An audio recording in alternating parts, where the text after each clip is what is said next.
Hi everyone, this is Gail and welcome to my channel tonight. I hope you all are doing great. Can't believe this is the last live stream for 2023. Is that not crazy? I just can't get over it. The very last one for this year. It just seems like we were just starting this year, just like a couple of days ago. But that's not been the case. And it's been quite a year, not just for me, but for you all too. So I want to dive into the chat room right quick. Thank you all for being with me tonight. We have Women's Station Channel and Thomas Moore's Trains. So welcome to both of you all. Yay! Welcome, welcome, welcome. It's good to see you. Oh, Women's Station Channel, thank you. You're always so positive. We strive to be a positive channel, and you, my dear, really rock that. So thank you. Thanks. Woo! Decided to make a couple of little hats here and there and thought I'd have them that I could fold up and take with me. And of course, this is still the Christmas season. A lot of people leave their trees up until Epiphany, which is January 6th, and I am one of them. So we still have the Christmas tree in the back here. And of course, I had a late start getting it put up. So what can I say? That's just the way life goes. Woo! All right. Hey, got a BNSF fossil watch. Oh, that must be awesome. Santa Claus was good to you. Yes. And let's see. Oh, she likes my tree in the hat. Thank you. Thank you. That is a railroad. That's a railroad. And so I don't quote it wrong. I'm typing it in so I can see. So let me, because if I quote, I'm going to misquote it. I know I will. It's an abbreviation. Norfolk Southern is the NS, correct? I can't get this to come in. Of course, I wouldn't be able to get it to come in.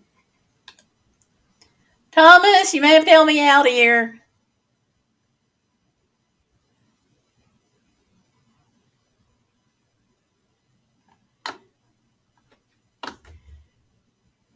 Because I know the B stands for something unusual. Unusual for railways. Anyway. Burlington, Northern Santa Fe. Sorry, I got that one really messed up. Sorry about that. Thank you all. Yeah, trains are amazing. I just can't believe I messed that up. Thank you very much for bailing me out, Thomas. BNSF at Burlington, Northern Santa Fe. And it's not like I don't have a photo. Anyway, what can I say? Oh, what a day. What a year. And we are getting ready. 2024 is upon us. And I know a lot of people have had rocky years. So what we're going to do is we're going to put the rockiness aside and we're going to look to the positive, right? We're going to look to the future. We're going to be optimistic. We are going to be optimistic. Everybody's going to be looking for a good 2024, right?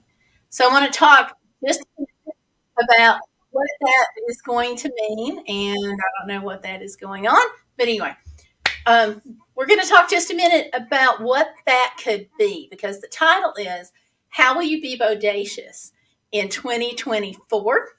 And I got some trivia, and we're just going to kind of talk and hang out for a few minutes here, a little while. And let's see, Thomas says Burlington Northern Santa Fe is a merger railroad. Burlington Northern and ATSF in 1995, which I did not realize that it was a merger. It makes sense, though, because a lot of the railroads had merged. But I was thinking the B stood for Berkshire. Are they owned by Berkshire? Because I couldn't pull it up.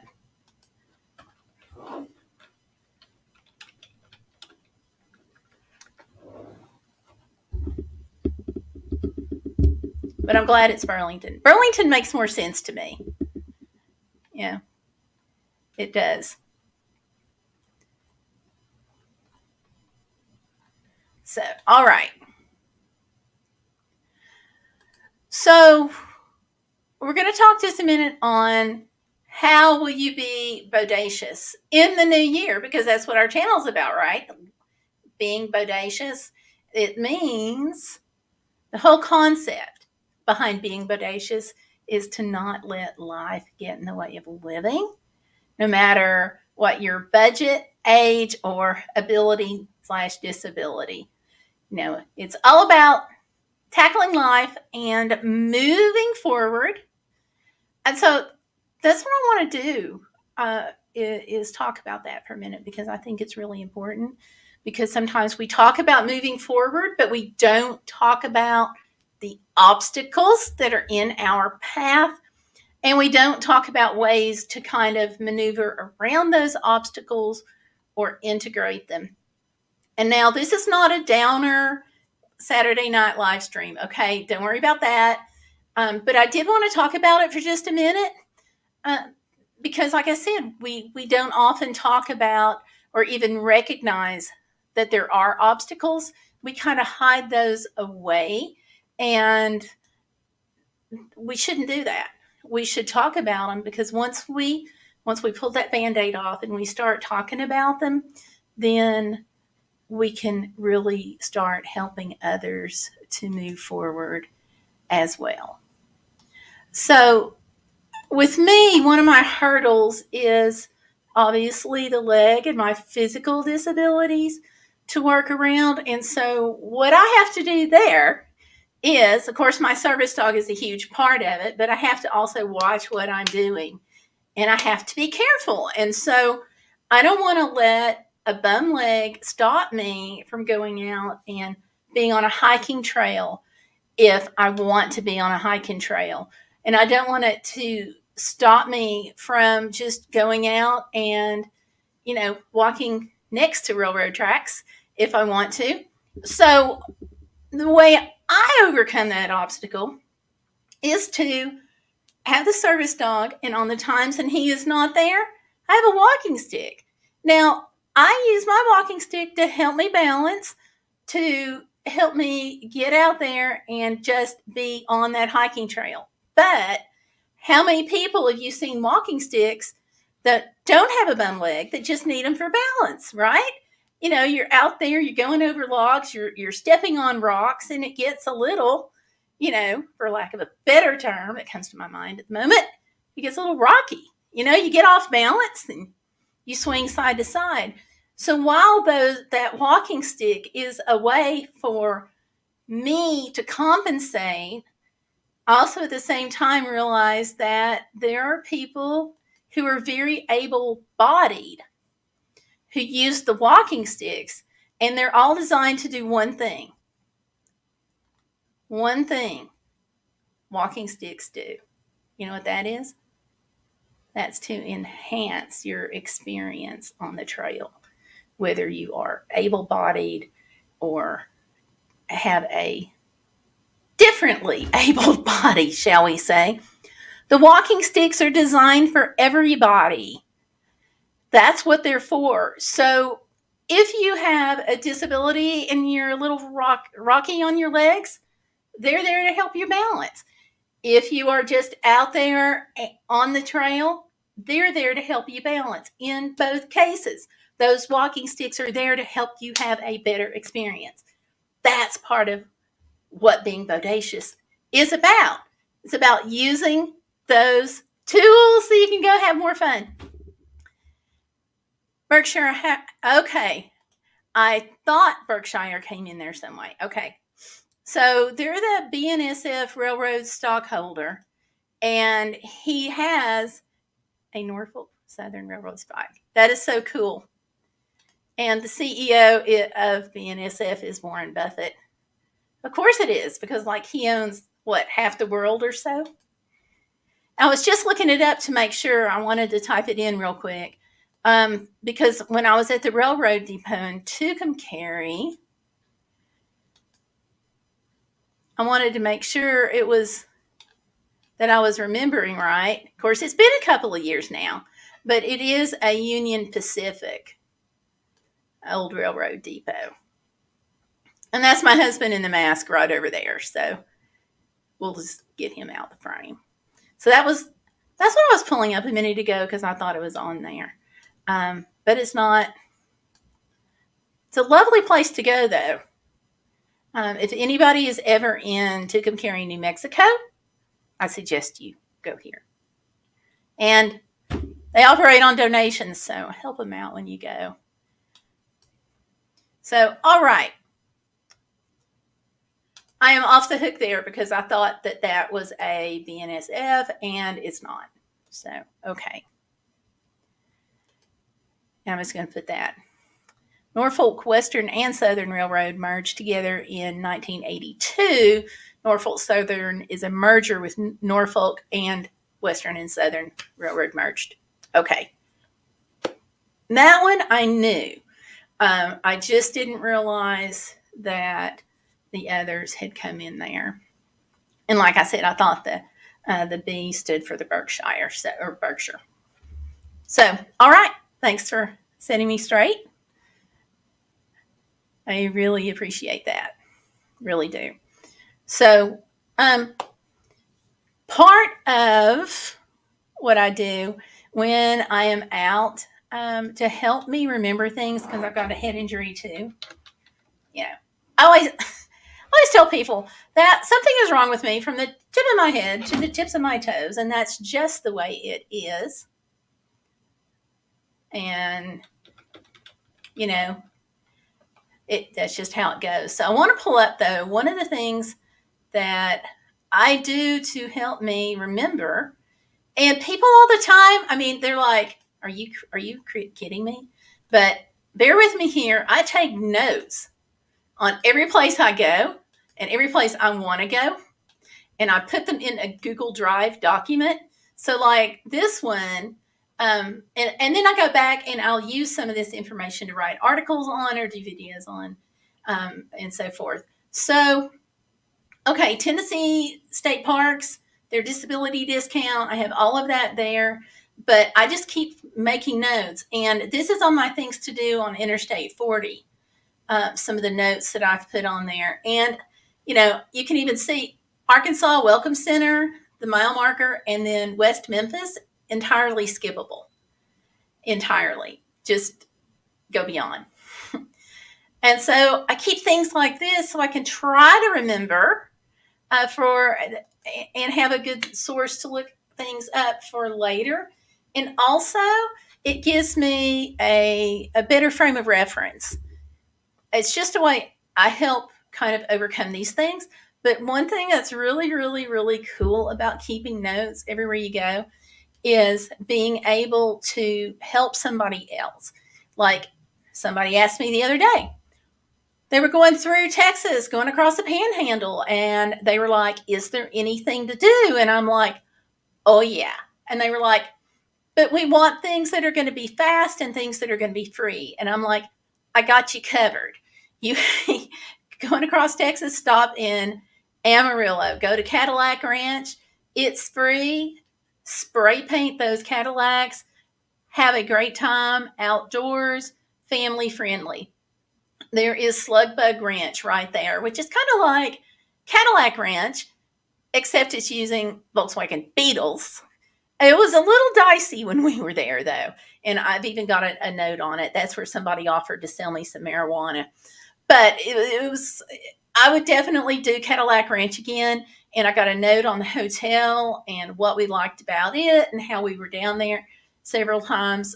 Now we've stayed at the hotel and about Route 66. So I told her, I said, this is just off the top of my head. How about I check my notes and I give you a copy and paste? And she's like, that would be awesome. So that didn't just help me, it helped her, which was really pretty cool. So, it helps. And then I've got, hit lists of things that I want to go out and go do. And So the reason I'm telling you all this is to encourage you to go out and make your own lists. And if you're out traveling, make your own notes because, we say, oh, we might not pass this way again, but what if you do, right? If you do, you've got your notes. If you don't, you've still got your notes and you can reflect back upon your notes and trigger those memories. And, somebody else, you may have another friend that says, hey, I'm going to the Pacific Northwest. What is there that I can do if I've got 30 minutes and I want to see something? And you're like, go to the Oregon Welcome Center, go look at the wagon wheel ruts that were left on the Oregon Trail. Things like that, that you may have in your notes, that even if you don't get there again, you can help somebody else. So, part of going out and living life is not just thinking about ourselves, but also, being aware that maybe you could do something to help the next person, So, if you guys are in the chat and you have some ideas on that, then type them in the chat because I may use them and other people may use them too. But, like I said, that being bodacious is about overcoming those challenges so you'll have a better time next year, no matter what you're doing. If your thing is cleaning house, then it never hurts to look at tips and tricks for how to clean your house faster, because we all like having, or most of us anyway, like having clean houses. So that's just something there. Okay, let me go back to the chat here. Thomas Moore is filling in that CSX's 4 railroads merged in the 1980 Atlantic Coastline and Seaboard Airline, B&O, and C&O, Western Maryland, and New York Central Railroads all became CSX. I'm not well versed on Northeast railroads, so this is great stuff.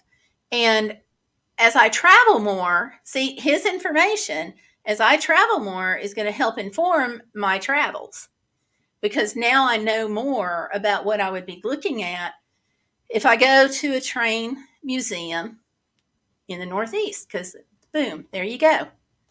And he's saying that 6 railroads owned by CSX, 7 railroads, actually L&N became CSX also. And L&N has a depot in Knoxville, Tennessee, and that actually went on to become, it's a school. It's a magnet school now that they have. So there are lots of ways that trains get to still impact our history, even though we don't get to see it today that much. Like, that's a little tidbit that you wouldn't know if you weren't a local and didn't live there. But if you go to a visitor center, they can give you all kinds of tips.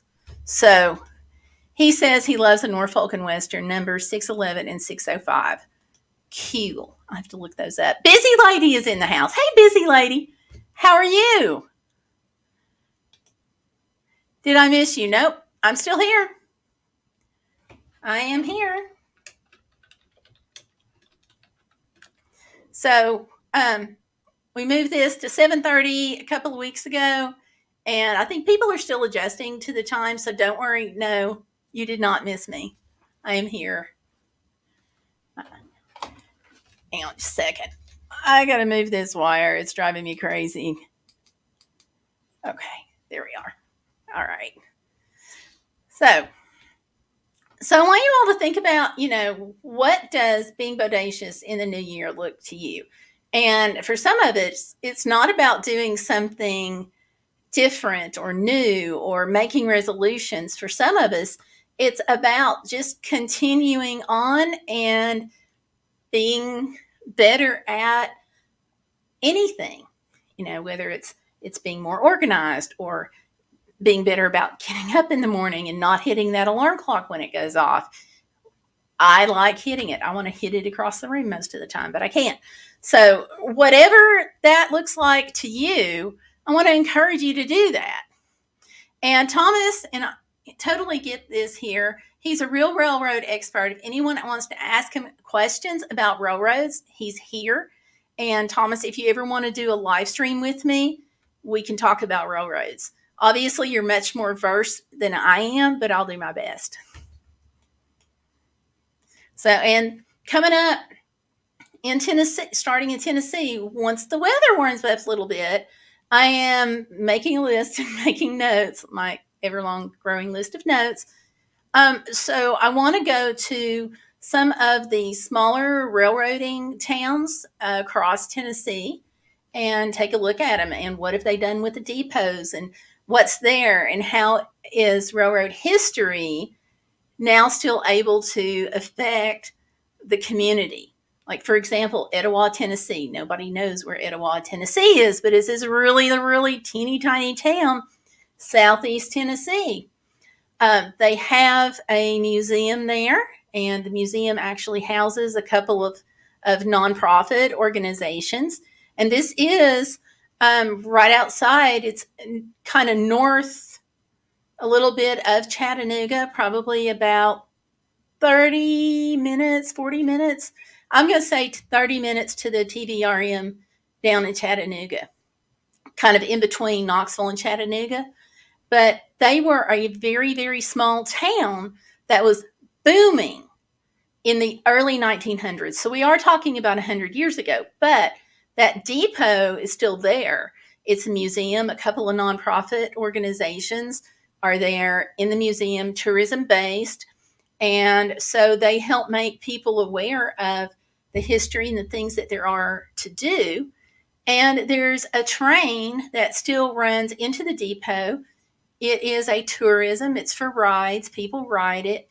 And so even though we're 100 years out, even though the railroad that used to be there is not officially there, it's still impacting the history of the area and helping make things better and still bringing some jobs in, that being so important all the time, but especially now. So I want to look at some of those coming up in the new year and try to bring that information here to the YouTube channel on each of the towns I visit.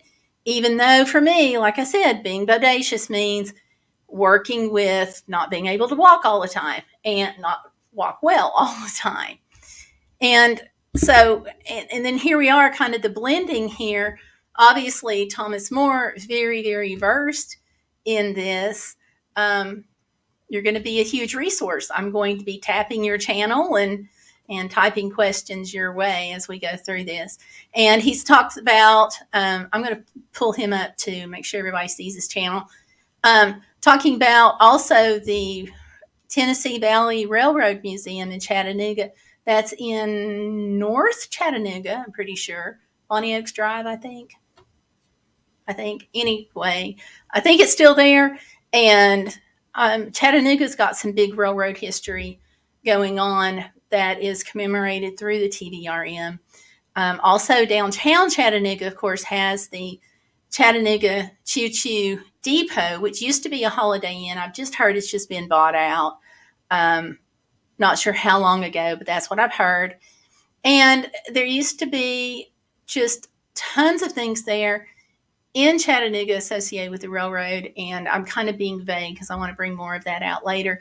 I do have some videos about Chattanooga on my playlist about going and seeing sites in Tennessee, so check that out. I do have a nice one of the Chattanooga Choo Choo Depot there. So, yeah. And he's saying he saw his first heritage unit on Norfolk Southern. It's Norfolk and Western number 8103, and it's a beautiful locomotive. That's awesome. That is completely awesome. So, y'all, when you look at going into 2024, look at, so what are your challenges, and look at how you can overcome those just a little bit. So, all right, are we getting ready for trivia?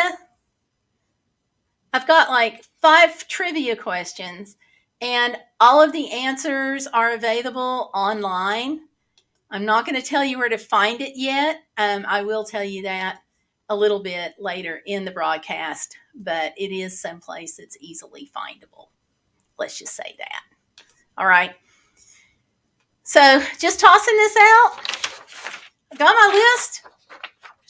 And let's see. I see 2 people are here. We keep bouncing back and forth between 2 people and 4 people here. I am going to wait just a minute and see if somebody else joins us. And I got a text. Let me see what's going on here. Okay. Gail, are you going live tonight? Well, yes, actually I am.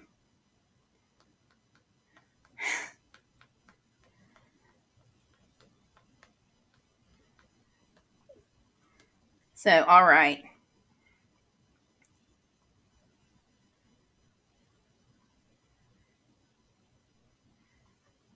Okay.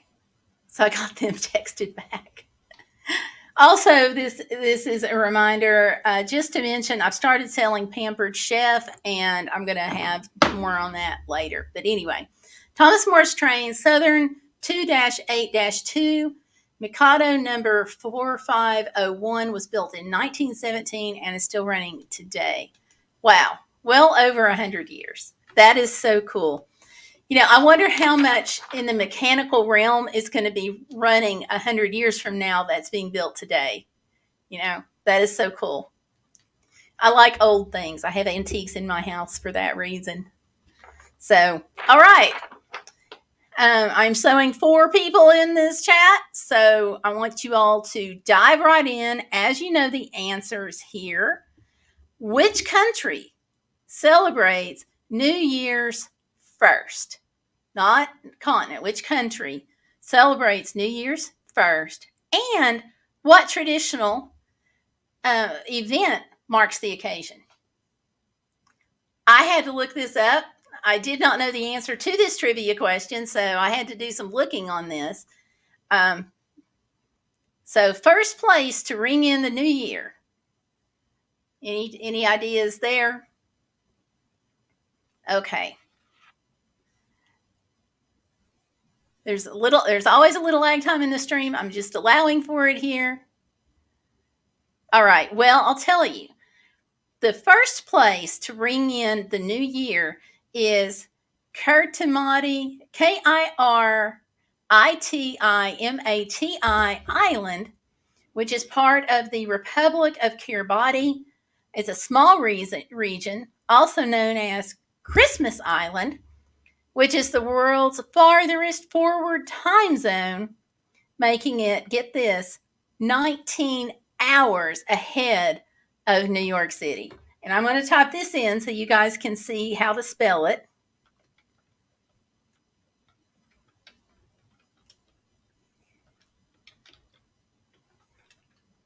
Okay, Kiribati. And like I said, it is also known as Christmas Island. Now, I had heard of it as Christmas Island and not as the Kiribati Island, Kiritimati Island. So, and that the source on that is parade.com. So if you all decide to go look it up, that's where it is, parade.com. So I'm going to go ahead and move on over to number 2. You guys will get this. Women's Station Channel is saying India. Okay, cool. Cool. Kiribati is where it's listed, and Women's Station Channel is saying it's India. Cool. And Busy, she's saying hello to you. So if you're still here, do say hi. Okay. Number 2. What is the origin of the New Year's resolution tradition, and when did it become popular? So the origin, when did we get started doing all this crazy New Year's resolution stuff? You know, and with most of us, our New Year's resolution lasts at least the first couple of days if we resolve to make resolutions, right? So what's the origin of it? And see, I made these a little harder because last time we did trivia on this channel, I was told that the questions were too easy. So, and now the person who told me that, she's not in tonight. So, Gloria, wherever you are, these questions were for you, babe. So, what's the origin of the New Year's resolution tradition and when did it become popular? And the answer is we can thank the ancient peoples for this. The tradition of making New Year's resolutions dates back to ancient Babylon, about 4,000 years ago. And the practice became popular in the Western world in the early 20th century. And my source on that was history.com. So if you guys want to blame somebody for the tradition of New Year's resolutions, Babylonians, 4,000 years ago. So I don't know if this is a good tradition or just an awkward tradition. But that's when it started. And that source, like I said, is history.com. But it became popular in the Western world at the 20th century. And Thomas More is saying in biblical times, and he is exactly right. Now, okay. This one's easy. Everybody's going to get this one. In which city is the famous New Year's Eve ball drop held? And what's the history behind it? The New Year's Eve ball drop. Who drops the ball?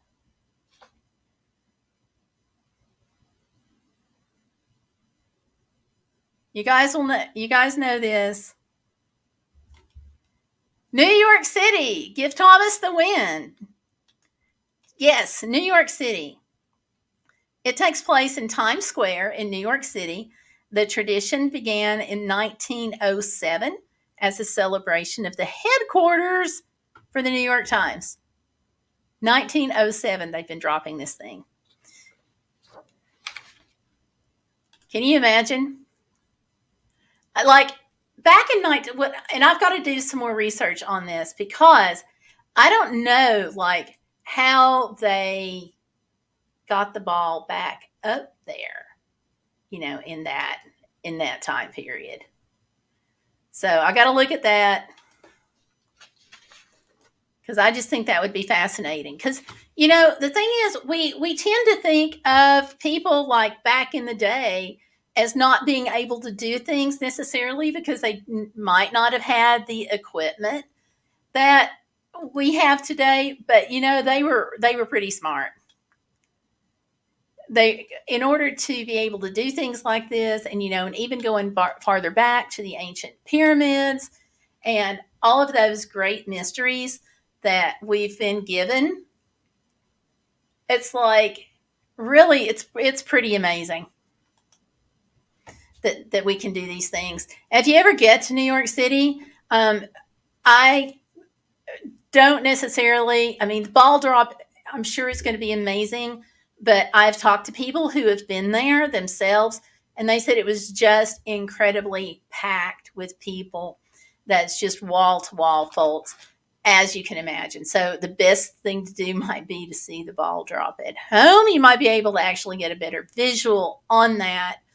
And they do. Now, here's something that I didn't know until talking to somebody who had been there, and that is they actually practice it. According to the person that I talked about. So if Charles is right, they practice it and you might be able to catch it then. So anyway, but the first Times Square ball drop, 1907, and it became the focal point of the New York City New Year Eve celebration. So pretty cool stuff there, right? Hey, we got Stellar Piper in the house. Hey, Stellar, how are you?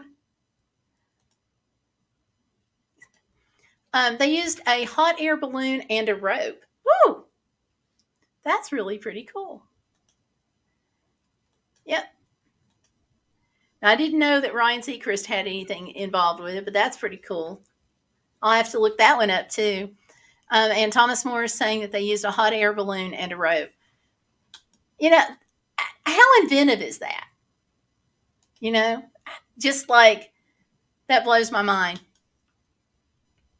So, so I guess the moral of the story there on that is to don't question our elders and how too much as far as their intelligence level for figuring things out. The ancients and the elders really did kind of have it going on there. So, all right. Next question. Are we ready? Stellar says she's doing fine. How is everyone? I think we're doing good. I'm glad you're doing fine. I hope everybody else is too, I think. So, all right. Question number 4. We're all familiar at blowing horns on New Year's Eve when it comes to midnight. You ring in the new year by blowing a horn, sometimes a whistle. Why do we do that? Have y'all ever stopped to wonder, like, why do we blow the horns? Is it just because it's a party, or is there a deeper meaning? What do y'all think? What do y'all think? Why do we blow horns at midnight on New Year's Eve?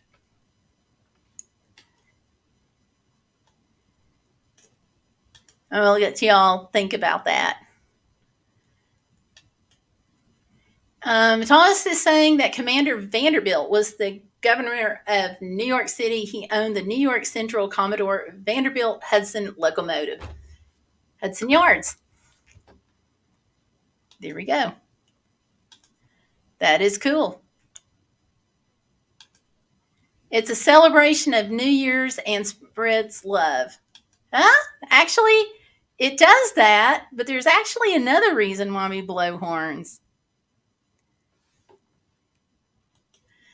Stellar says, well, my first guess would be it's just a party, but since you're asking, I think I might be wrong. Maybe. So, okay, this one kind of surprised me a little bit. So I do have a source. And the answer is, according to lore, so according to legend, the making noise at midnight is said to ward off evil spirits and evil intentions as you enter the new year.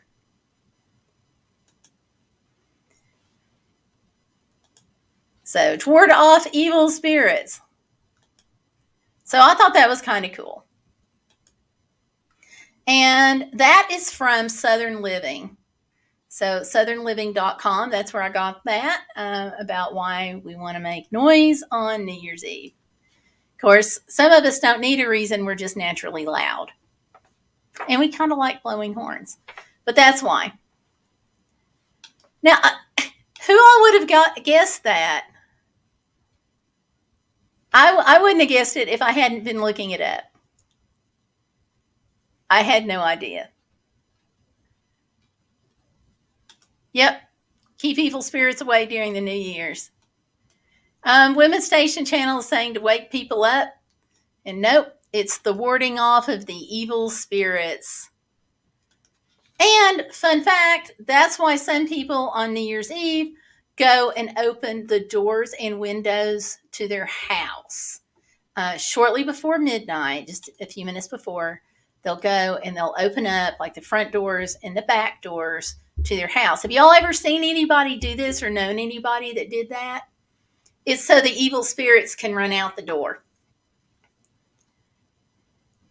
Like legit, that's the reason. Which I would absolutely freeze to death. You would find me in my parka and my heated vest turned up high. And Stellar says, yep, I was right about being wrong. That's okay. Thomas Moore says, that's why I have railroad spikes. There you go. That'll do it.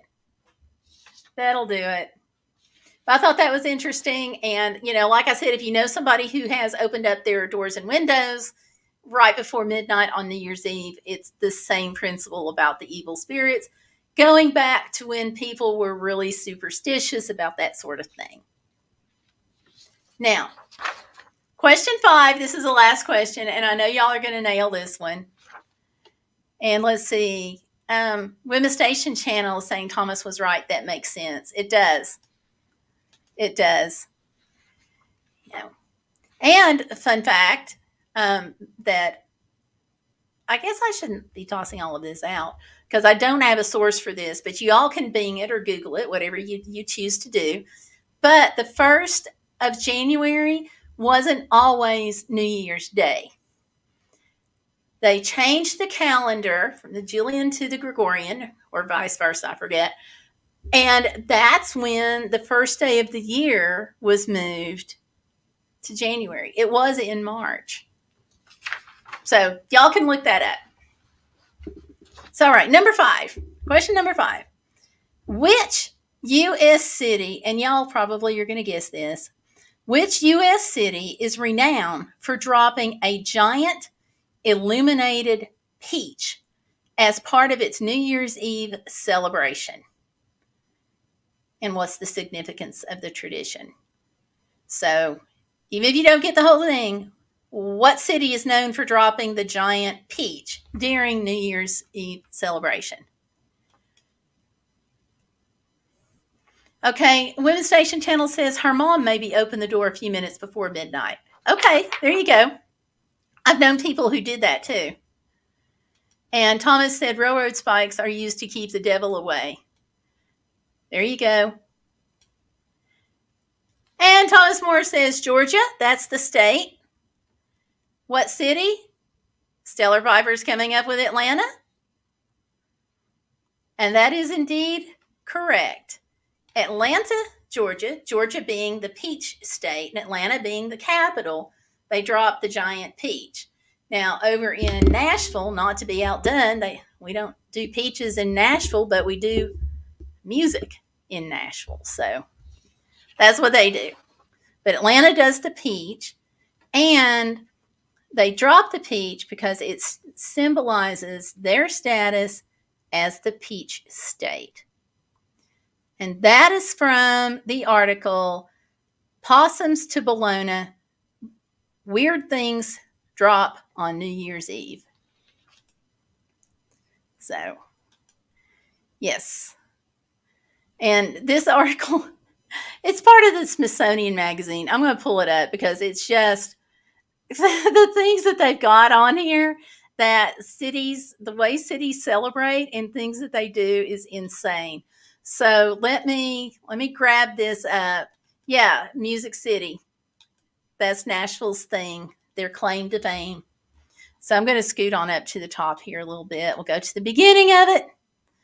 Let me know if y'all have heard of any of these things. I didn't want to put it all in the trivia because it's all the same source. So, and by the way, in case you are interested, the article is on my blog, the Bodacious Broads travel blog, and that is linked in the description box. So if you all want to go and check it out later and see all the sources, they're all listed there. Okay. The Bodacious Broads travel blog. So anyway, over here, Possums to Bologna, Weird Things Cities Drop on New Year's Eve. It starts out saying, who needs a ball? Cities get creative by dropping objects that reflect local products. So yay, local, right? But going down here, the first ball dropped to welcome 1908 was constructed from iron and wood and dotted with 125-watt light bulbs. Times Square ball has dropped every New Year's Eve since, except the wartime years of 1942 and 43.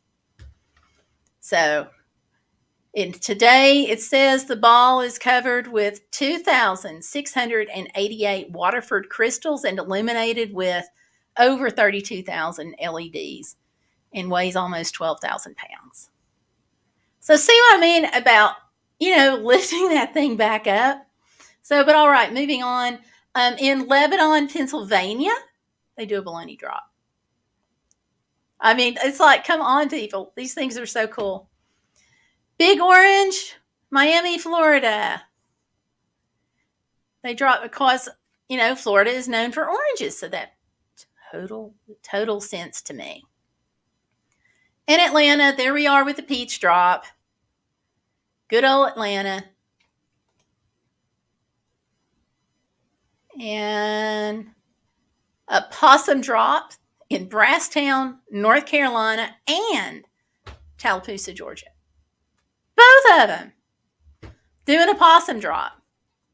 Now, I don't know about you all, but dropping a possum was not on my list of ever thought about any kind of thing. And don't worry that no possums are hurt in the doing of this. Yeah, and Georgia for their peaches, yes. Yeah, that's exactly why they dropped that. Just some crazy things there. Let's go back over into it here. And let's see. Watermelon drop into Sins, Indiana. Watermelon. There we go. Which I think would be kind of cool. Sardine and maple leaf drop in Eastport, Maine, it says. And fun fact, Eastport, Maine is the easternmost city. In fact, it may even say that on here. Wait a minute. Yeah, the country's easternmost city. And hoping to bring life to downtown during the holiday, they decided to try dropping sardine and maple leaf. Fishing is what the town is known for. So there you go. Boise, Idaho does a potato drop because Idaho potatoes. Yeah, makes complete sense. Key West does a shoe drop. Now I've got to find out more about this, but it's been like 20 years they've been doing this by dropping a red stiletto shoe from the roof of the Bourbon Street pub. And this says this what's inside the shoe that makes the event unique. And it talks about a drag star and stuff. You guys can go back and read that. So anyway, it's just quirky. That's got to be fun to see it happen, Pine cone drop in Flagstaff, Arizona. Peep drop. I've seen lots of peeps I would like to have dropped. I'm not a peeps person, but some people love them. So Just Born, the makers of Peeps, houses its corporate campus there. So they drop a Peeps. And so there we go. That's the end of that little article there. But y'all might have fun reading that. So, and again, that's linked down there in the description box. That's where I got all of those. The sources are there. The questions are there. And feel free to use them. You might be able to stump some of your friends. And it's the Bodacious Broads travel blog. I'll just go in here and I'll pull it up. Hey, Valerie Reese is in the house. Hi, Valerie. How are you? Whoops. Speaking into my microphone, and there we go. Just whacked it. That was great. But anyway, all right, here it is. Here's the blog. It's the first one up right now. In a few days, it won't be, but there's the trivia questions and answers. And all of them are just right here. You got to click continue reading. So there we are. And if you want to, feel free to join my blog. It says join 5,146 other subscribers. So anyway, yeah, I didn't realize I had that many, but all right. But that's where it is. That's where the answers are and the questions, and all of the sources are there. I tend to put all of my trivia questions on here now, so y'all can find them and get them. And if you ever want to, there's a pretty good search feature also on the blog, so you can go straight through and find what you need. So just pull up a city, and there you go. So, all right. Let's see. Oh, okay. Valerie says she did Christmas with Alicia, Robert, and Zane. Yeah, I saw where they'd been sick. And I hate that because nobody wants to be sick. And especially nobody wants to be sick around Christmas.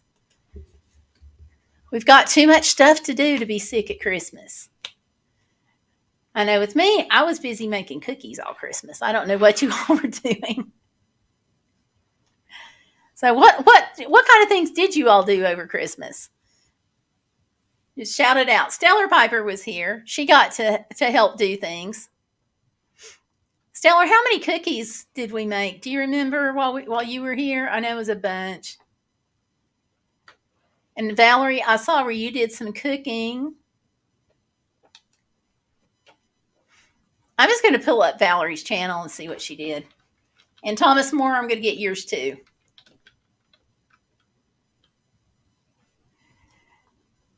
Actually, I'll go first into Thomas Moore's trains. If it'll come up.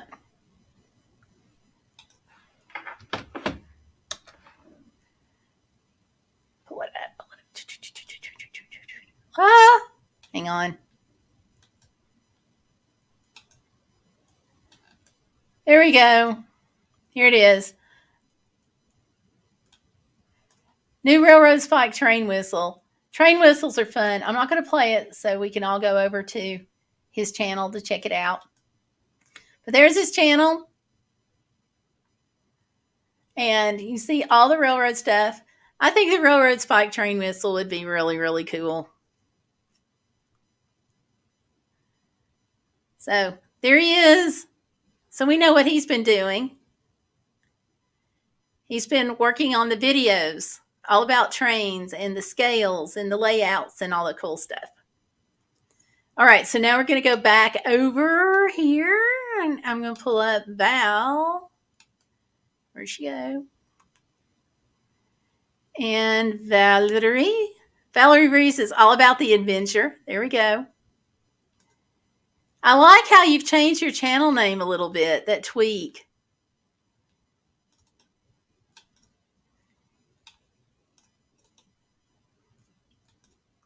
And Peter, do I see you? Hey. Welcome tonight. And there you go. Go check her out. There's her cooking. Y'all, this gal can cook. And there she is. She's been doing some cooking and Christmas hauls, things like that. So go check them out. And I am behind, but I'll catch up, Valerie. And let's see here. Who else we got? Women's Station channel. I'm just going to go look at everybody except Stellar Piper. I know you don't have a channel, so I won't pull you up. There you have Women's Station channel right there. Lori's smiling face. There you go. There's her videos. You all. And she's been fighting inflammation, and I don't know how she does this, honestly. Some of those moves that she's got, I have no freaking clue. They're awesome. And going back, let's see. There's Peter Parker. Peter, I'm glad to see you. I know you've had a really hard time, unbelievably hard time, but I'm glad to see you. And I'll just pull you up too. Or I think I will. Where'd you go?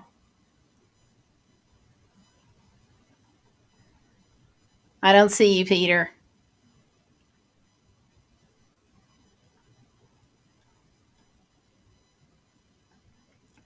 Not coming up because there's so much competition there for your channel name. So we'll figure it out. We'll figure it out. So, all right there. And let me go back over here. Okay. Hi. And I'm going back to the chat here. Steve got a couple more houses for his train village. There you go. That's cool. That is cool. Let me back up just a little bit. So, she had a house full on Christmas Eve. Yay. Yay! You should get together with a healthy family and good friends during the holidays.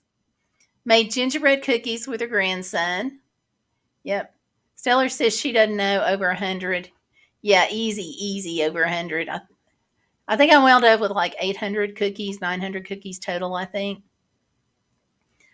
And Steve got his houses.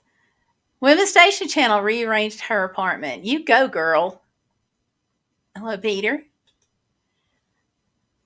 She'll have a green sticker plant garden in her home to write to. Okay. There you go. And the rest, let's see, everybody's saying hello. So awesome. Awesome. Lori, I have not heard back from the place about getting that book out to them. So I'm kind of waiting for that. So it'll happen. They'll get back with me. I just want to confirm the address. Y'all, one of the things that I was doing in you all's honor is I'm buying a copy of her book and sending it to a program that she asked me to send it to. Because at the end of the year, anything the channel has earned, I take 10% of that and spend it on charity. And so I have not heard back from them. But I will tell you that when I took the stuff to the police department, I did not know, because I had a leash set and a gentle leader, which is the gentle leaders go on the dog's face, but it's not a muzzle that people think it is, but it's not. So in honor of you all, I took that down to our police department, called ahead, and found out that our area is getting a brand new police canine. And let me tell you, they were so glad to have that leash set, which I wouldn't have known had it not been for you all supporting my channel and me being able to do that. And there you go. Really cool thing. The hats that I donated in Valerie's name, the organization was super stoked to get those. I'm hoping to be able to get her to come online sometime and talk to me about that, so you'll know like more about where the hats went. So good stuff so far. The food was taken care of, and I'm working on a video for that. I'm like behind on my videos. I know, big shock, but I'm getting there. And so there we go. Peter Parker says Monday is 12 months till Christmas. Happy New Year. Thank you, Peter. And not to put any stress on anybody, but if you get paid monthly, it's 12 paydays. Not to stress anybody out. So go buy your Christmas stuff, your after sale stuff, after Christmas sales. We hit that. I do that every year. One thing I like to go get on the after Christmas sales is those snack boxes that have like the summer sausage and the cheese in it.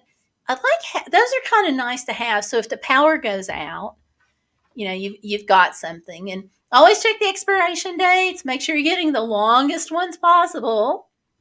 And so the expiration dates that I checked out are all good until mid-June. So got plenty of time. So hopefully it's not going to snow that much, right? But they're nice to have, and they're always 50% off the day after Christmas, which makes them much more reasonable than they are the week before.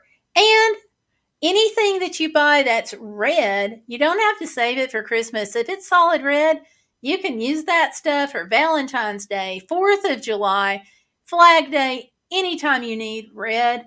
So get those tablecloths and stuff on half price. Valerie got her after Christmas lights, garland, wrapping paper, etc. for the next year. There you go. Just get a box, put it in the closet, and fill it up. And Stellar Piper got one of those yesterday. I take it you're talking about a box and not wrapping paper? One of the snack boxes? Because I know in central Kentucky and eastern Kentucky, they're prone to snowstorms. And we're up here in the mountains, so it happens. And even if you don't wind up using it for an emergency supply of food, it's also nice. You can just put some crackers with it if it doesn't already have it and go have a picnic with somebody you love. You know, it's already there. Just pick it up and go. Yep, Hickory Farms box. There you go. There you go. And that's, one of the things that we do to try to make next Christmas more affordable is try to get some of these things now, especially like if you get a year end bonus, you don't have to spend the whole thing. Take $20, take $10, but buy a few things just because it's going to help you out next Christmas. And it's a little less running you have to do. So it saves you money, it saves you stress. And then where my husband works, sometimes people give him gift cards and we always save those. And that is how we fund our next trips out. So whether it's a $5 McDonald's gift card or a $25 Cracker Barrel gift card, we love those. You have this temptation to go immediately and spend those things. But we found that it's more helpful for us to save them and spend them either when we're broke at the end of the month, because sometimes you have too much month at the end of your money, or use them on trips, and it helps us have a better, more affordable vacation. And next month, we're going to be talking about some of that because in January, there's always Plan for a Vacation Day, which is this national tourism push to help people start thinking about planning for vacations, because what else are you going to do in January, right? So that's what we do. And we were talking about obstacles earlier and some of the ways that you can be bodacious. And bodacious, we talked about, means you're not going to let life get in the way of living, whether it's ability, disability, or budget. And so that keeping those gift cards really helps the budget. And let's see, Valerie says she bought a couple of ornaments for Alicia's Christmas tree. That's cool. Ornaments are kind of a big thing at our house. I started buying ornaments for the kids when they were young. Anybody else do this or have family that did this? Every year you got a Christmas ornament. And we did that to commemorate different events in our lives. And also with the child that you're buying the ornaments from, eventually they're going to move out and go on their own. And so that gives them a start of some nicer ornaments that they can have for their Christmas tree. So we do that. It's really fun. And Stellar says, of course, if you're like me, you'll lose whatever Christmas gifts you buy in January.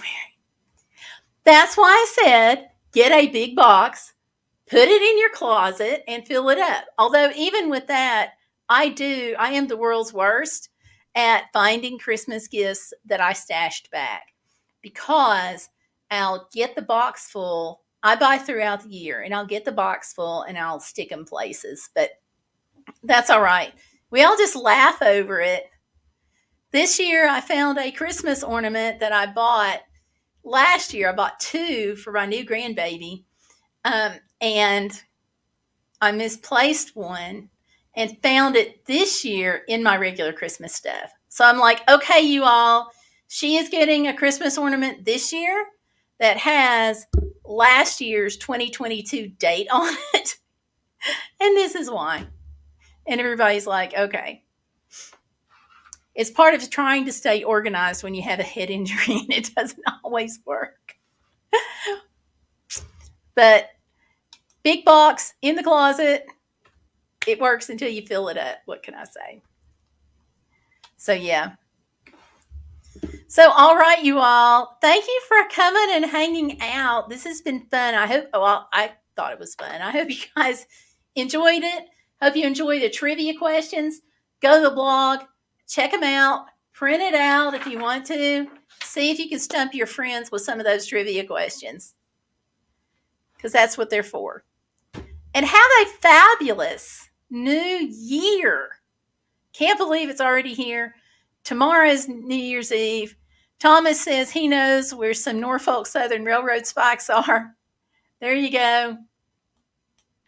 So get the 411 on him on where they are and where to find them. So, and I'm serious, Thomas, if you ever have time and you want to do a live stream together, let me know.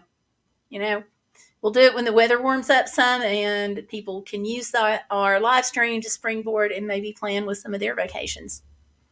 So, all right, you all, Go out, have a great week, be bodacious, and I will see you all next week, 7:30 Saturday night, right here. Peter, you're still in my prayers. So y'all take care, okay? Good night, everybody.